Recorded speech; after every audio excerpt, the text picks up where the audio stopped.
नमस्कार मित्रों। आज चिंतन में तीर्थ यात्रा के प्रयोजन। मानव की पशुता और पैशाचिकता को किसी दबाव या उपदेश से दूर नहीं किया जा सकता। उसे श्रेष्ठता का सजग वातावरण ही ठीक करता है और यह महामानव की संख्या बढ़ने से ही संभव होता है। नर पशु उदाहरण से सुधर जाते हैं। पिशाचों पर दबाव देना पड़ता है, नियंत्रण में रखना पड़ता है। महामानव महामानवों के संपर्क से ही बनते हैं। इसीलिए महामानव तीर्थ यात्रा क्रम में सतत संपर्क चलाते रहते हैं। सत्पुरुषों के सानिध्य से पशु स्तर के लोग सुधर जाते हैं। पिशाच स्तर वालों को शक्तिपूर्वक दबाना पड़ता है। भगवान श्री राम की वन यात्रा प्रारंभ हुई। अविकसित स्तर के आदिवासी जो केवल स्वार्थ में लगे रहते थे, वे सहज उत्साह में ही श्रेष्ठ मार्ग में लग गए। उनका स्वार्थ परायण होने का कारण उचित प्रेरणा मार्गदर्शन का अभाव भर होता है। सत्पुरुषों के सानिध्य में उनमें उत्साह जागता है। केवट निषाद से लेकर कोल भील तक सज्जनता के आवरण में आ जाते हैं, किंतु मारीच, सुबाहु, ताड़का, खरदूषण आदि को शक्ति प्रयोग से दबाना पड़ता है।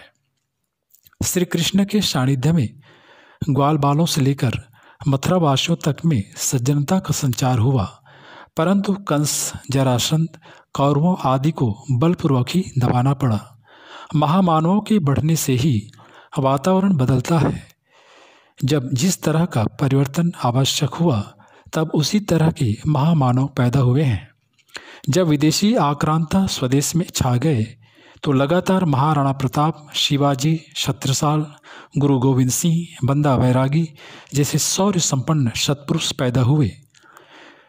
जन चेतना संस्कृत करने के लिए चैतन्य, मीरा, सूर, तुलसी, नानक, दादू आदि की श्रृंखला उमड़ पड़ी।